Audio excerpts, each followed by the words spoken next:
Hello दोस्तों, स्वागत है आपका आई स्टडी पॉइंट पे। चलिए तो बिना देर किए हुए आज हम लोग देखते हैं आज का लेसन। आज हम लोग देखेंगे मुगल साम्राज्य। ठीक है,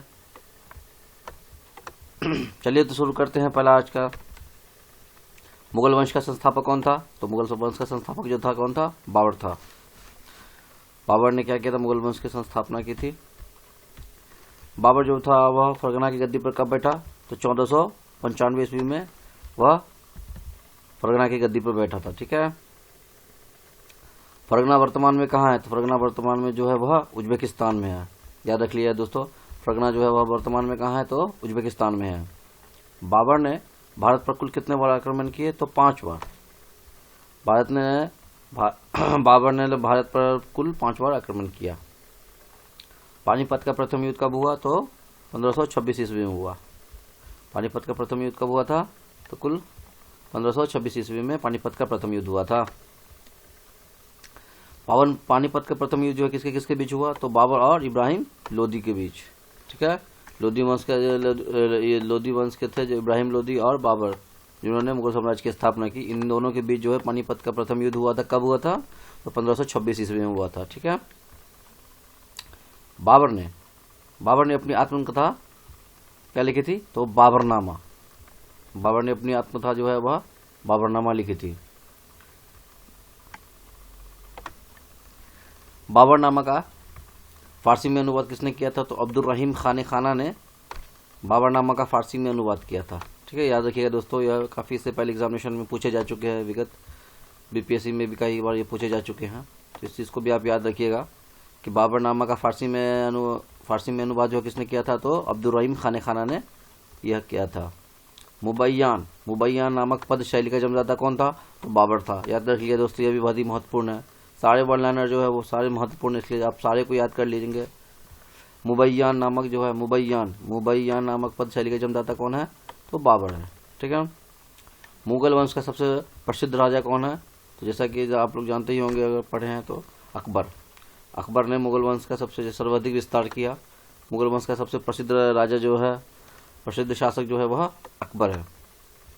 खानवा का युद्ध जो है वह किसके किसके बीच हुआ? तो राणा सांगा और बाबर के बीच हुआ। खानवा का युद्ध जो है वह राणा सांगा और बाबर के बीच हुआ था। ठीक है, हुमायूं गद्दी पर कब बैठा? तो हुमायूं गद्दी पर जो है वह 1530 ईस्वी में बैठा। बाबर ने क्या किया कि 1526 ईस्वी में जो है मुगल वंश की स्थापना की। पानीपत के प्रथम युद्ध जिसको कहा जाता है किसके बीच हुआ था? तो बाबर और इब्राहिम लोदी के बीच हुआ था।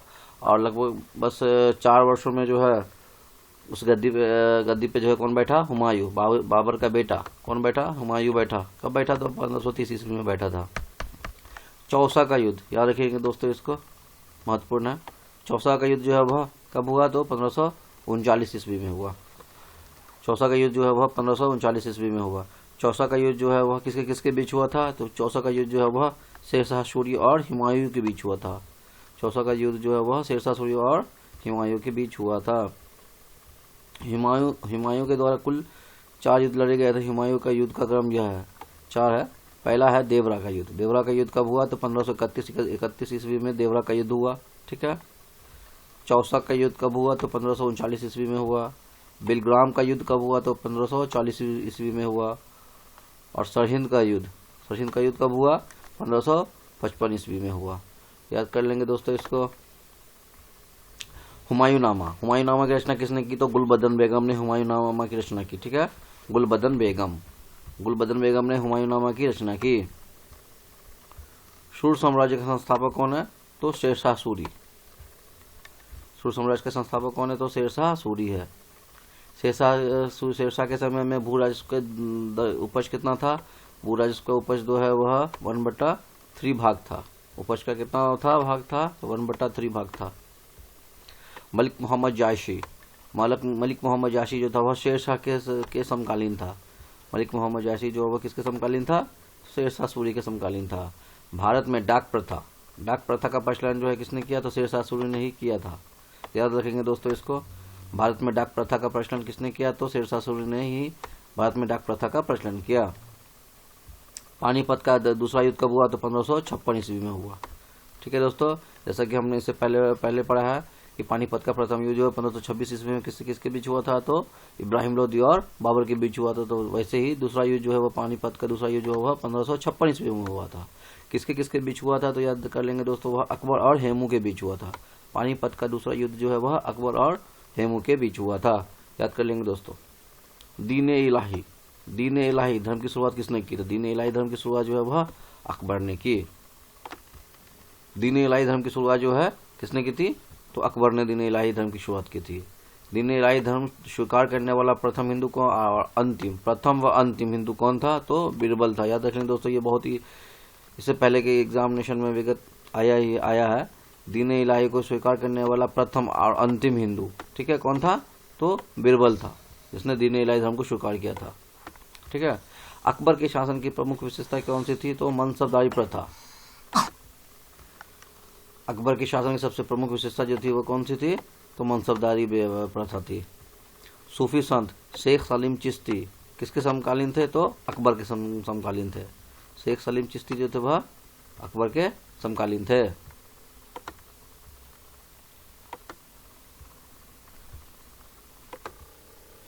अनुवाद विभाग की स्थापना किसने की थी, तो अकबर ने की थी। अनुवाद विभाग की स्थापना जो है वह अकबर ने किया था। ठीक है। पंचतंत्र का फारसी में अनुवाद जो है किसने किया, तो अबुल फजल ने किया। याद रखेंगे दोस्तों, अबुल फजल ने जो है वह पंचतंत्र का फारसी में अनुवाद किया था। मुगल सम्राट अकबर के काल को हिंदी साहित्य का स्वर्ण का काल कहा जाता है। अकबर के काल को क्या कहा जाता है, हिंदी साहित्य का स्वर्ण काल कहा जाता है। विगत परीक्षाओं में यह काफी आ चुके हैं, इसलिए आप लोग इस क्वेश्चन को याद कर लीजिएगा। हिंदी साहित्य का स्वर्ण काल जो है वह अकबर के काल को कहा जाता है। ठीक है। मुगलों की राजकीय भाषा क्या थी, तो वह फारसी थी। मुगलों की राजकीय भाषा जो थी वह फारसी थी। बुलंद दरवाजा जो है वह गुजरात विजय के उपलक्ष्य में बनवाया गया था। जब गुजरात पे विजय किया गया था तब उसके उपलक्ष्य में जो वह बुलंद दरवाजा बनवाया गया था। जहांगीर से सलीम भी, जिसका नाम सलीम भी है, ठीक है, जहांगीर को हम सलीम के नाम से भी जानते हैं। जहांगीर को क्या कहा जाता है, न्याय के लिए याद किया जाता है। जहांगीर को न्याय के लिए याद किया जाता है। चित्रकला का स्वर्ण युग जो है वह भी जहांगीर के काल को ही कहा जाता है। चित्रकला का स्वर्ण युग जो है वह जहांगीर के काल को ही कहा जाता है।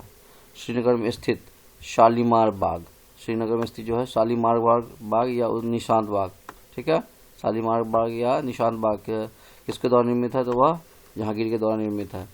याद करेंगे दोस्तों, श्रीनगर में जो स्थित है शालीमार बाग, जिसे हम लोग निशांत बाग के नाम से भी जानते हैं, उसे किसने बनवाया था, तो जहांगीर ने बनवाया था। आगरा में जो है ताजमहल का निर्माण किसने किया था, तो शाहजहां ने करवाया था। ताजमहल का निर्माण किसने करवाया, तो शाहजहां ने करवाया। ताजमहल का निर्माण करने वाला मुख्य वास्तुकार, ठीक है, उसका क्या नाम था, तो उस्ताद ईशा खां था।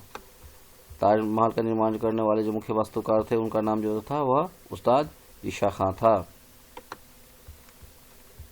भगवत गीता व रामायण का फारसी भाषा में अनुवाद जो है किसने किया था, तो दारा शिकोह ने किया था। ठीक है, दारा शिकोह ने करवाया था भगवत गीता व रामायण का फारसी में अनुवाद। जिंदा पीर के नाम से किसे जानते हैं, तो जिंदा पीर के नाम से जो है औरंगजेब को जानते हैं।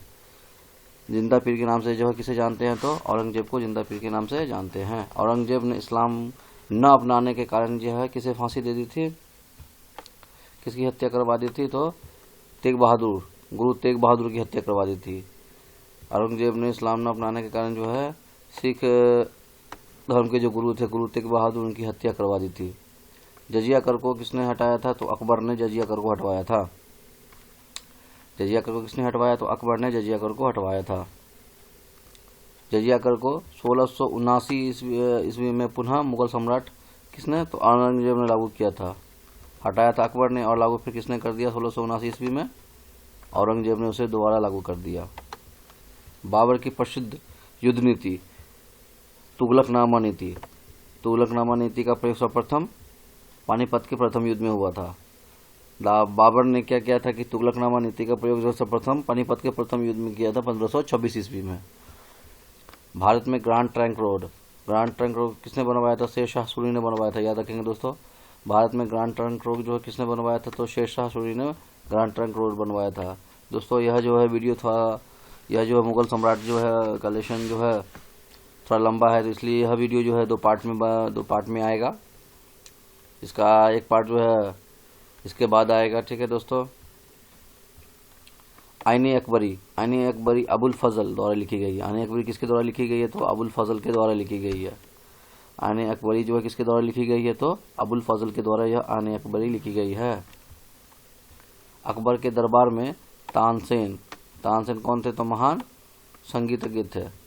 तानसेन क्या थे? महान संगीतज्ञ थे। किसके दरबार में थे? तो अकबर के दरबार में थे। अंतिम मुगल सम्राट कौन थे? बहादुर शाह द्वितीय, जिसे बहादुर शाह जफर के नाम से भी हम लोग जानते हैं। अंतिम मुगल सम्राट कौन थे? तो बहादुर शाह द्वितीय थे, जिसे हम लोग बहादुर शाह जफर के नाम से भी जानते हैं।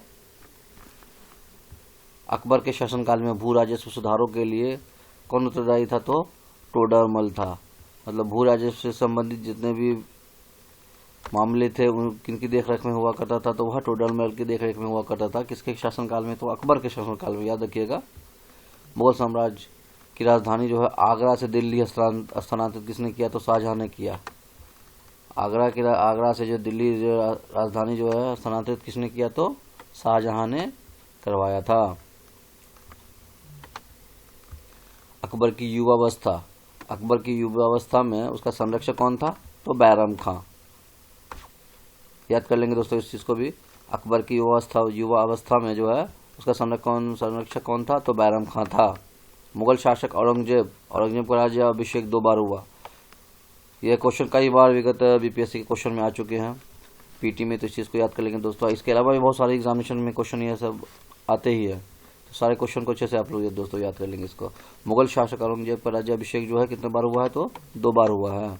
ग्रैंड ट्रंक रोड कहाँ से कहाँ तक जाती है? तो कोलकाता से अमृतसर तक जाती है। ग्रैंड ट्रंक रोड जो है कोलकाता से अमृतसर तक जाती है। भारत में बीबी का मकबरा कहाँ स्थित है? तो औरंगाबाद में। बीबी का मकबरा कहाँ स्थित है? औरंगाबाद में स्थित है। नादिर शाह ने भारत पर आक्रमण 1739 ईस्वी में किया। कब किया? तो 1739 ईस्वी में किया। नादिर शाह ने कब किया आक्रमण? 1739 ईस्वी में किया। शेरशाह सूरी का मकबरा कहाँ स्थित है? सासाराम। कहाँ? बिहार में स्थित है सासाराम। शेरशाह सूरी का मकबरा जो है वह बिहार में स्थित है। जो कौन सी जगह है? सासाराम में स्थित है। अकबर का राज्य अभिषेक कहाँ हुआ था? तो कलानौर में हुआ था। अकबर का राज्य अभिषेक कहाँ हुआ? तो कलानौर में भी हुआ। दोस्तों इसका दूसरा पार्ट जो है हम लोग बाद में लेके आएंगे, ठीक है। आशा करता हूँ कि यह वीडियो आपको अच्छा लगा होगा, ठीक है। हमारे चैनल को अगर अभी तक सब्सक्राइब नहीं किया तो सब्सक्राइब कर लें और बेल आइकन दबाना न भूलें, जिससे जितने भी आने वाली जो वीडियोज़ होंगी उसकी नोटिफिकेशन आपको मिलती रहेंगी, ठीक है। चलिए, थैंक यू।